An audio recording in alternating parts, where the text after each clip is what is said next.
Everyone, this is Bushra Khan. Welcome to Sama Podcast. Today we are live with Mr. Mohammad Nasir Iqbal Khan. He is senior journalist and columnist.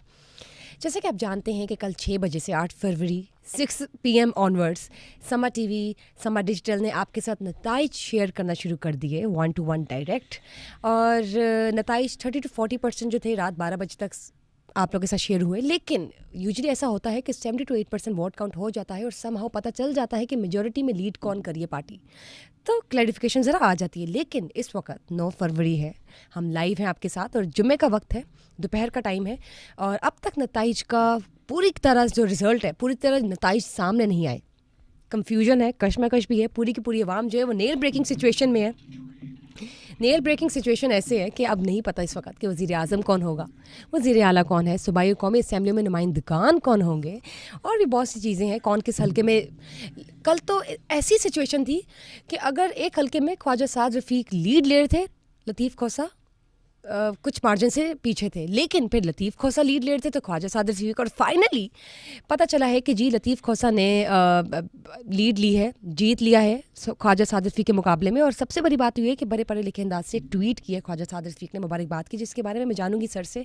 आज़ाद उम्मीदवार 150 से ज़ायद है जो lead कर रहे हैं, फिर PMNL है and then this is PPP, और भी बहुत सी बातें हम बाकी हल्कों की बात करेंगे, 117, 119 और भी बहुत कुछ है। तो सर शुरू करते हैं। सबसे पहले हम आज़ाद उम्मीदवारों से। इस दफ़ा 150 से ज़ायद आज़ाद उम्मीदवार हैं जो टॉप पे लीड कर रहे हैं, इनके बारे में बताइए क्या है माजरा। बिस्मिल्लाहिर्रहमानिर्रहीम। चूँकि एक तरफ बड़े बड़े लच्छेदार मंशूर थे और एक तरफ आज़ादी का नारा था, और जो एक कैद में बैठा शख्स है उसने कौम की आज़ादी का नारा लगाया हुआ है, तो उसके जो हमायत याफ्ता उम्मीदवार हैं जो हम आज़ाद उम्मीदवार कहते हैं, वो बड़ी तादाद में उन्होंने कामयाबी हासिल की है। और मैं इस प्रोग्राम को क्रेडिट दूंगा कि हमने ये चीज़ें, बहुत सारी चीज़ें जो हमने यहाँ पे डिस्कस की थी, ऑलमोस्ट बिल्कुल वैसा ही हुआ है। हमने, जब आपको याद होगा, पे दर पे इमरान खान को सज़ाएँ सुनाई गई, बिल्कुल, तो हमने ये कहा था कि ये जो भी इनका कोई एडवाइज़र है इनको बंद गली में ले जा रहा है और इन तमाम सज़ाओं का जो सियासी फ़ायदा होगा वो इमरान खान को होगा। और दूसरी हमने कहा था कि कई जो हैं उसमें बुर्ज उल्टेंगे और ये इलेक्शन पहले इंतखाबात से बहुत मुख्तलिफ है। और जो भी हमने इस प्रोग्राम की वसातत से अपने नाज़रीन को अपने नाक़िस तज्ज़िये पेश किए, ऑलमोस्ट वैसा ही हुआ है। मजमूई तौर पर जो इलेक्शन है वो पुरअमन रहा, लेकिन इंतखाबी मुहिम के दौरान कुछ उम्मीदवार कत्ल हुए, खून के छींटे उड़ाए गए और कोयटा के अंदर, बलूचिस्तान के अंदर इलेक्शन से पहले दिलखराश सानयात भी हुए, बम धमाके हुए, उसमें कई कीमती जानों का ज़िया हुआ। लेकिन कल का जो दिन था मजमूई तौर पर एक पुरअमन दिन था, स्मूथली और अच्छा टर्न आउट रहा। नौजवानों का ख़ास तौर पर जो जोश व जज्बा था वो काबिल दीद था। और ये एक इस एतबार से इलेक्शन मुख्तलिफ था कि इसमें जो लोगों का ख़ास तौर पे वोट डालने के हवाले से रवैया था या रुझान था, वो पहले की निस्बत बहुत बेहतर था।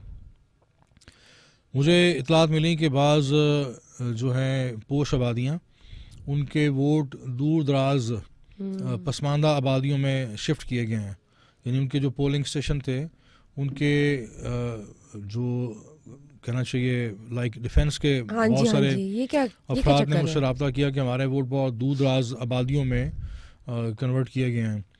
तो ये शायद कहीं माइंडसेट था, कहीं सोच ये थी इसके पस मंज़र में कि शायद ये लोग चूँकि अशराफिया हैं, ये वोट कास्ट करने इतनी दूर दराज ट्रैवल नहीं करेंगे, सफ़र नहीं करेंगे और ख़वारीज से डरते हुए वोट कास्ट नहीं करेंगे।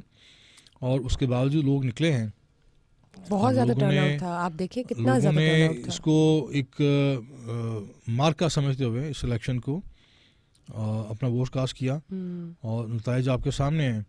बहुत सारे जो बुर्ज हैं वो उलट गए हैं। शेखपुरा से मियाँ जवेल लतीफ़, बड़ा मजबूत नाम है, बड़ा अहम नाम था नून लीग का, वो हारे हैं। और उसके बाद शेख रोहिल असगर कई बार नाकाबिल शिकस्त रहे, इस दफ़ा उन्हें शिकस्त हुई। ख्वाजा साद रफ़ीक भी पिछले इलेक्शन में इमरान खान से चंद वोटों के फ़र्क से हारे थे, लेकिन फिर बाई इलेक्शन में वहाँ से दोबारा जीत गए हुमायूं अख्तर ख़ान के मुकाबले में।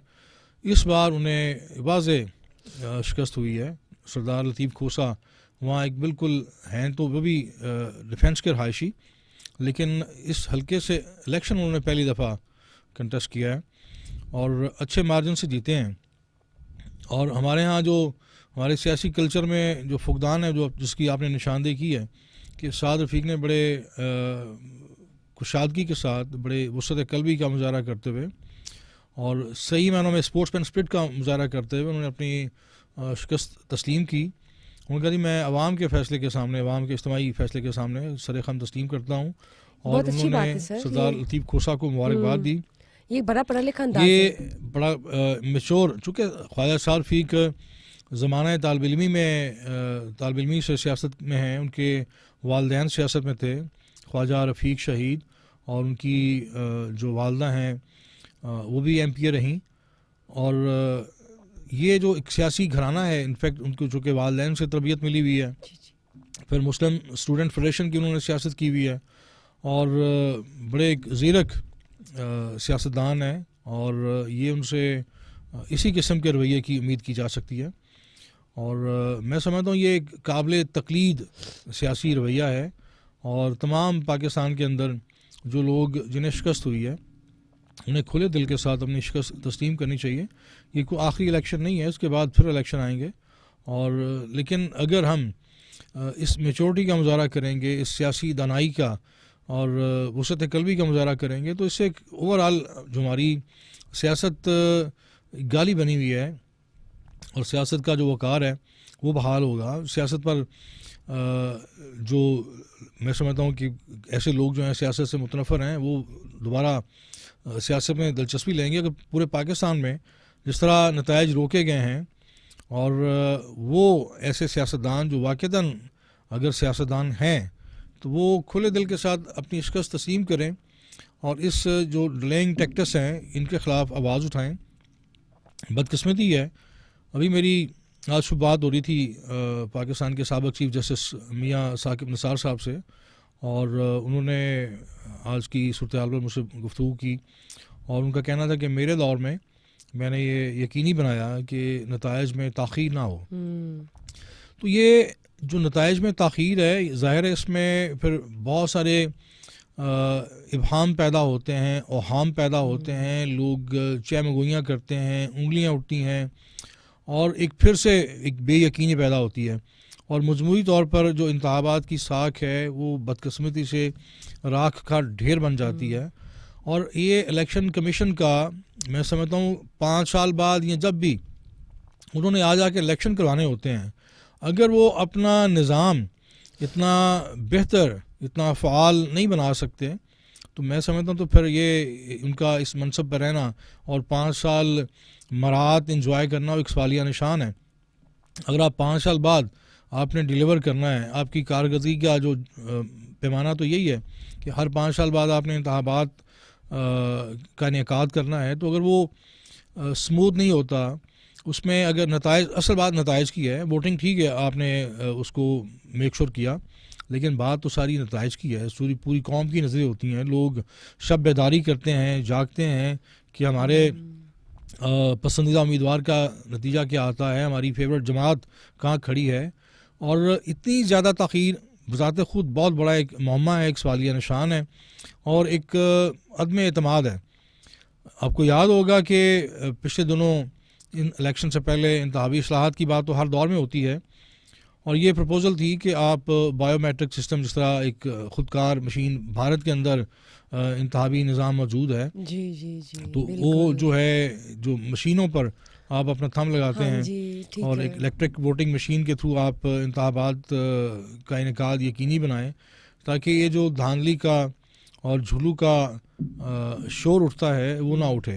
लेकिन बदकिस्मती ये है कि इलेक्शन कमीशन फिर बुरी तरह नाकाम रहा है, क्योंकि जब इलेक्शन के नताइज में ताख़ीर होगी तो फिर बातें बनेंगी। नहीं बननी, इतनी ताकीर नहीं होनी चाहिए। आप बिल्कुल ठीक कह रहे। देखिए, अब तक नताइज ही नहीं आए, जी। अभी तक इतनी कंफ्यूजन, ये नहीं पता कि वज़ीर आला कौन हो सकता है। कोई पार्टी निकल के सामने फ्रंट पे आ ही नहीं रही एज अ कि लीड मेजोरिटी उन्होंने विन किया हो और उसमें से कब कोई मुबारकबाद दी जा रही हो एक दूसरे को। वरना रात 12 बजे तक इलेक्शंस के दिन ही मुबारकबाद भी एक दूसरे को दे दी जाती है और पता चल जाता है, क्लैरिफिकेशन आ जाती है कि वज़ीर आला कौन है, वज़ीर आज़म कौन है, सूबाई और कौमी असम्बली में नुमाइंदगान कौन होंगे। लेकिन सर आप ये देखें, आज़ाद उम्मीदवार 150 से ज़ायद है।